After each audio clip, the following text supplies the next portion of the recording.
പാലക്കാട് വീടിനുള്ളിൽ കത്തിയ നിലയിൽ മൃതദേഹം കണ്ടെത്തി. കല്ലടിക്കോട് മുതുക്കാട് ആണ് സംഭവം. പുതുക്കാട് പറമ്പ് സ്വദേശി അലീമയാണ് സ്വന്തം വീട്ടിൽ മരിച്ച നിലയിൽ കണ്ടെത്തിയത്. വിവരങ്ങളുമായി സച്ചിൻ വള്ളിക്കാട് ചേരുകയാണ്. സച്ചിൻ, ഏതായാലും ഈ വീട്ടിൽ മറ്റാരും ഉണ്ടായിരുന്നില്ല, സമീപ പ്രദേശത്തും ആളുകൾ ഉണ്ടായിരുന്നില്ല. എങ്ങനെയാണ് വിവരം പുറത്തറിയുന്നത്?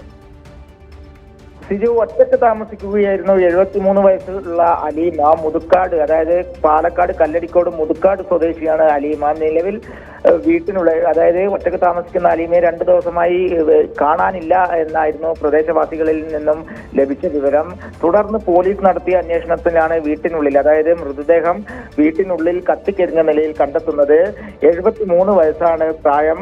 വീടിന്റെ വാതിൽ തുറന്ന നിലയിലാണ്. എന്നാൽ പ്രാഥമികമായി പോലീസ് നൽകുന്ന വിവരം ആത്മഹത്യ ആണ് എന്ന് തന്നെയാണ് നിലവിൽ പോലീസ് നൽകുന്ന വിവരം. വീട്ടിനുള്ളിലെ കിടപ്പ് മുറിയിലാണ് മൃതദേഹം കണ്ടെത്തിയത്.